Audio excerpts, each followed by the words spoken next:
Hello everyone, it's FIDE Master Mark here, and I'm going to try out an alternative chess called Z chess against the inventor himself. So you may ask, what is this all about? Long story short, uh, as you can also see on your screen, we have a chessboard-like board, but there are no vertical moves, only horizontal and diagonal ones. So you can visualize a lot of Z shapes based on this, and that's where the name comes from. Also, the inventor's first name is Zoltan. He's Zoltan Bartok, but this is not the actual reason why it got the name Z chess.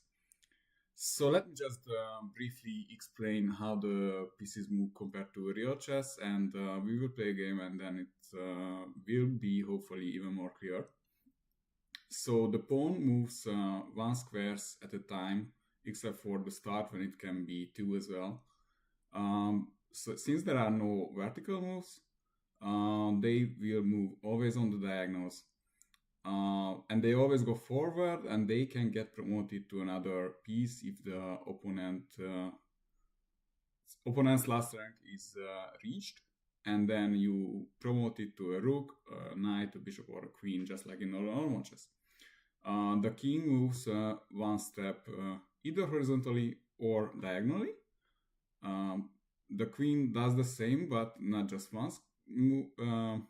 One square or rather circle at a time, but as many as possible. And the bishops move on the diagonals. So this is so far pretty much similar to the real chess.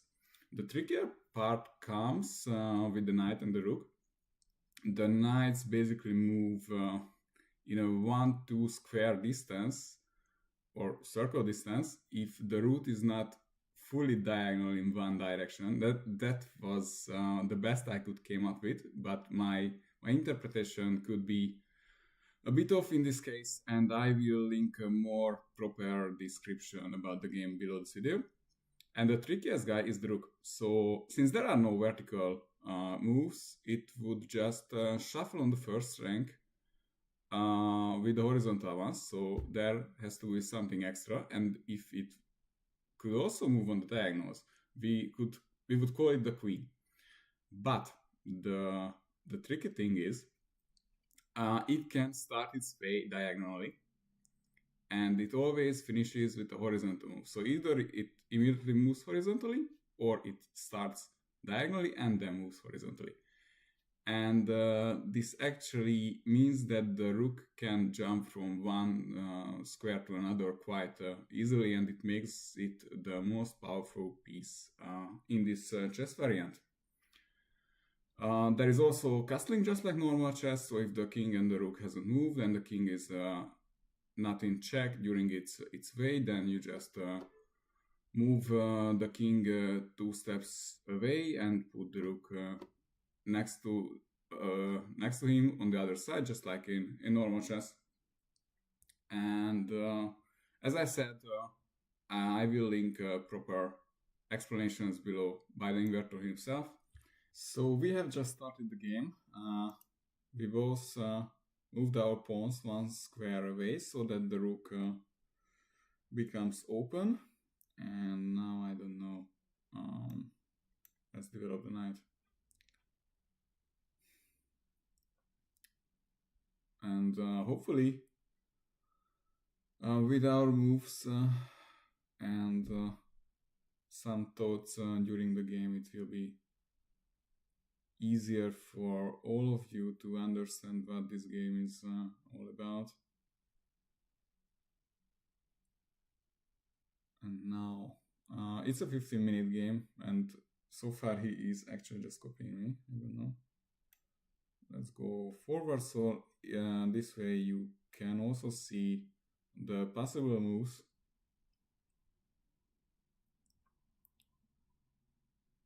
The tricky things come usually with the rooks, but it's not happening yet.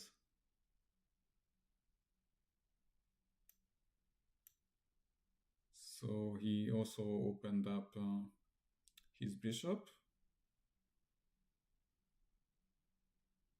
think I will be fine with a trade, maybe.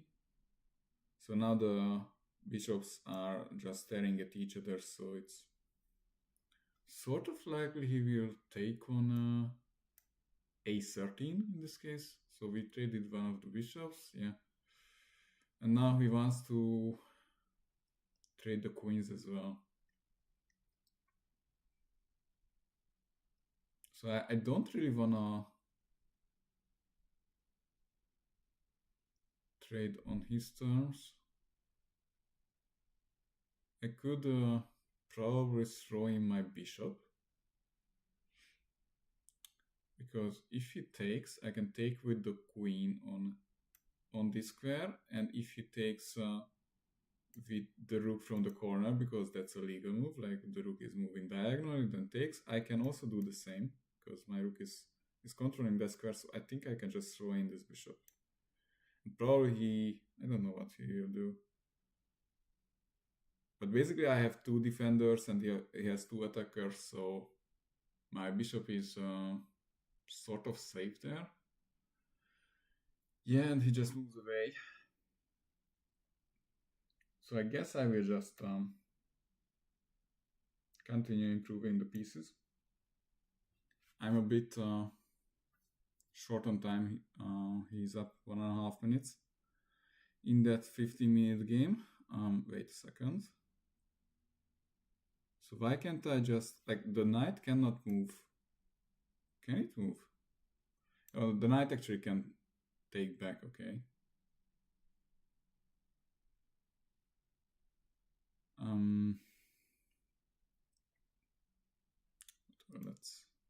Let's simplify, because the knight, one of the possible knight moves is to just take. Okay, we are trading, and now he can take back with the knight, and I will just castle.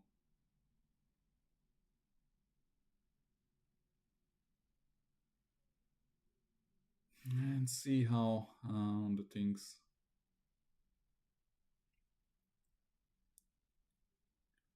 will proceed. I'm not sure if castling is so good actually. So one thing is that with those powerful rooks, loose pieces can easily drop off. And one thing is that in order to shut down the rook, you should block its diagonal, because it cannot stop its move on the diagonal, and also this just threatens the knight, and if the knight moves, I can take the rook with the queen. And as I said, actually, why isn't he in trouble? Because if he interposes with the pawns, I can take them and the knight cannot take. The rooks are useless. So I think I'm doing well. And he also cannot protect with the help of the sneakiness of the rook move, because there won't be open diagonals to defend back on this knight. Hopefully my cursor is visible. On h16, the knight is really hanging, and he's deep in thought for a reason. As far as I can understand, I'm doing well.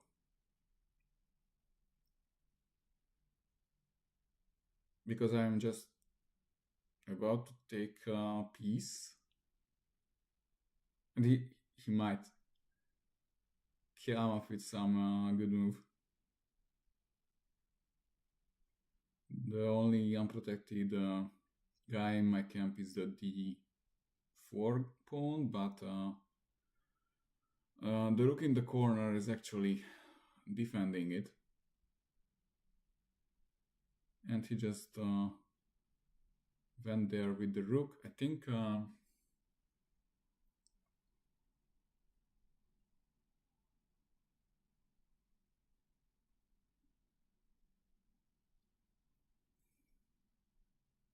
don't think he's really trapping my queen. And he cannot do too much damage with the rook, hopefully. I might be just blundering it, but okay, so now he was with the pawn. So I cannot take the pawn because the rook on I13 goes to h12, and then it takes back on h14, I assume. So that's not a good idea. But I can actually grab this pawn as well on g17. And then I guess his plan is what? Yeah, we just grab material and hope to not blunder anything. I'm definitely doing well. I'm up. Okay, this is a check, but I thought I can just take because I'm moving diagonally and then I'm taking. And the rook's diagonal is blocked, so he cannot do the same. The other rook is far away, so I think that's a free queen. I really hope so. Otherwise, I have just lost my most important piece. Obviously, the king is the most important, but the most powerful is the rook, as you could see. Yeah, and he says in the chat that he just blundered it. So now I'm up a queen, a knight, and a pawn. So if I don't blunder something stupid with my rook, I should be doing very well. And now that the king is quite open. Oh, actually, he's also in check because I can.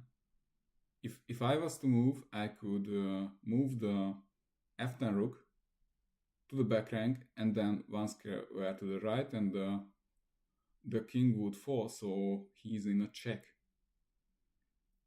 So I guess he has to put something onto the diagonal to block the powerful nature of the rook. And I can also, I thought I could take the pawn on h14. Maybe not. No, I cannot. But I can throw my queen. Okay, he just resigned. So that was it for probably the first ever recorded game for ZChess. I would like to say a big thank you for watching, and I'm pretty sure that the whole chess website, this ZChess website, will get better over time, and I will link description about the game as well as our Facebook group in the description below.